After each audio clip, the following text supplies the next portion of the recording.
নমস্কার বন্ধুরা, ভক্তিমূলক কথা চ্যানেলে জানাই আপনাদের সকলকে স্বাগত। বন্ধুরা, আশা করছি ঈশ্বরের আশীর্বাদে আপনারা প্রত্যেকেই ভালো আছেন এবং সুস্থই আছেন।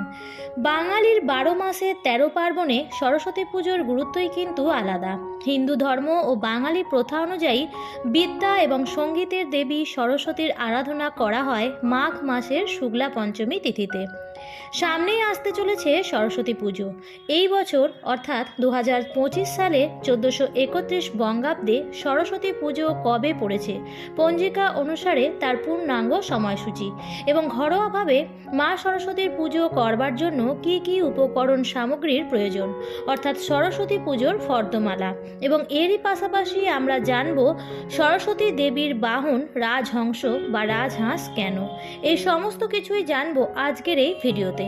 তাই বন্ধুরা, ভিডিওটি সম্পূর্ণরূপে দেখবেন এবং দেখার পর ভালো লাগলে অবশ্যই একটি লাইক করবেন এবং কমেন্টসে লিখবেন জয় মা সরস্বতীর জয়। এবং বন্ধুরা, ভিডিওটি অবশ্যই শেয়ার করবেন আপনাদের নিকট আত্মীয় স্বজন এবং বন্ধু বান্ধবদের সাথে, যাতে প্রত্যেকেই ভিডিওটি থেকে উপকৃত হতে পারে। চলুন বন্ধুরা, আসা যাক মূল পর্বে। প্রথমেই আপনাদের জানিয়ে দিই এই বছর অর্থাৎ 2025 সালের সরস্বতী পুজো কবে পড়েছে। মূলত মাঘ মাসের শুক্ল পঞ্চমী তিথিতে বসন্ত পঞ্চমী বা সরস্বতী পুজো হয়ে থাকে। সারা বছর ধরেই সকলে অপেক্ষা করে থাকে এই সরস্বতী পুজোর জন্য।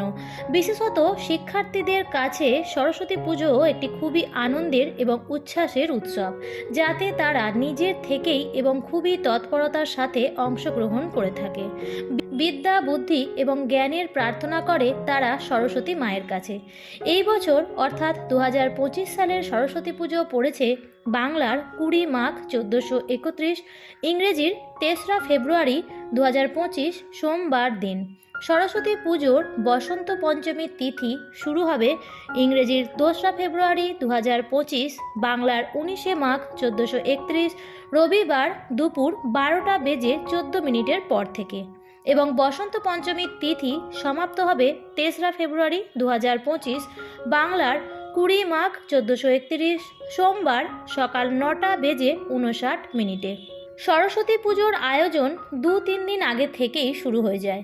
এখন আমি আপনাদের সঙ্গে শেয়ার করব সরস্বতী পুজোর উপকরণ সামগ্রী বা ফর্দমালা। ঘরোয়াভাবে সহজ সরলভাবে বাড়িতে সরস্বতী পুজো দেওয়ার জন্য এই ফর্দমালাটি আপনারা ব্যবহার করতে পারেন। আশা করছি এই ফর্দমালাটি পেলে আপনারা উপকৃতই হবেন।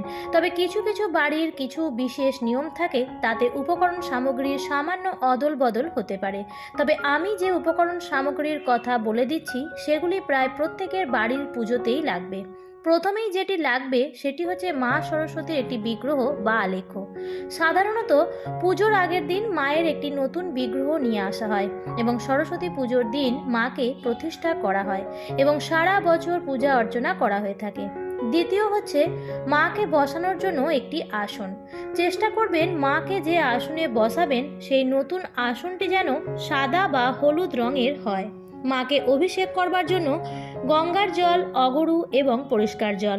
এছাড়াও ঘট স্থাপনের জন্য আমাদের লাগবে গঙ্গা মাটি, পঞ্চশস্য, পঞ্চরত্ন, দুব্বা, একটি তামার বা পেতলের ঘট।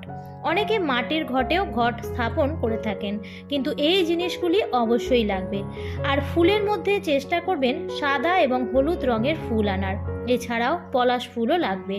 বেলপাতা, আম্রপল্লব ও সশিস ডাব দিয়ে ঘট পাতা হয়।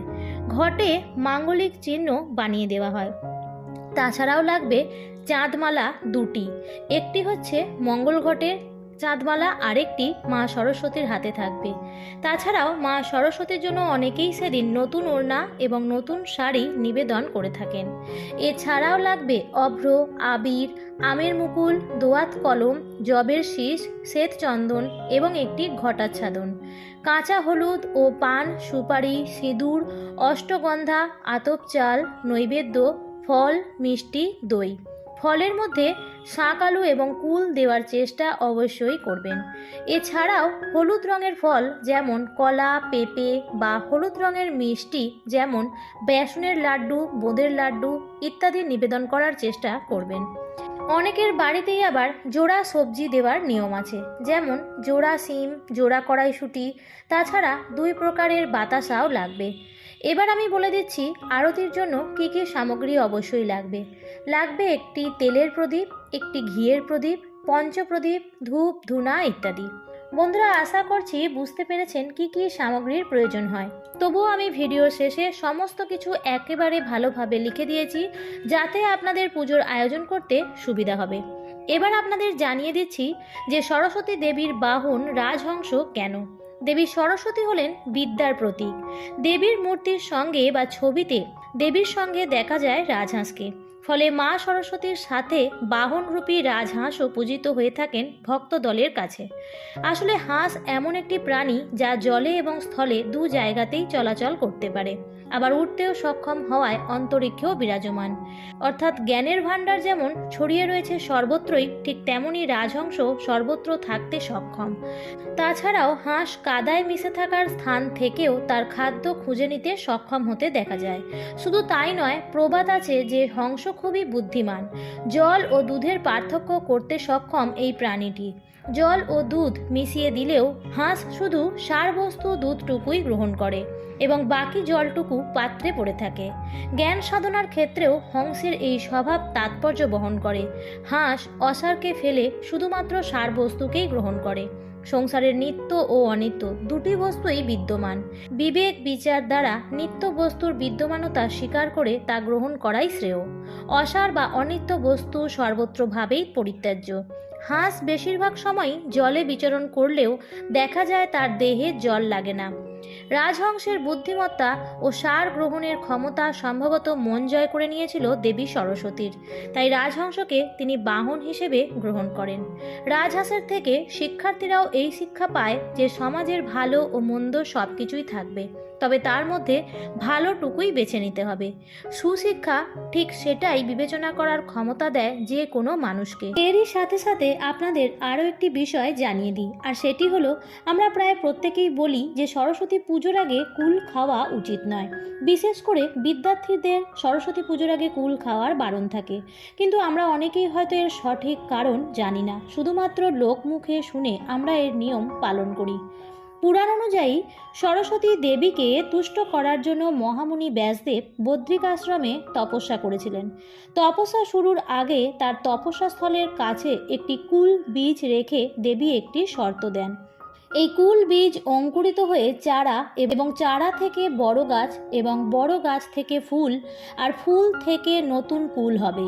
দেবী বলেন, যেদিন সেই কুল পেকে ব্যাসদেবের মাথায় পতিত হবে সেদিন তার তপস্যা পূর্ণ হবে, অর্থাৎ সরস্বতী দেবী তুষ্ট হবেন।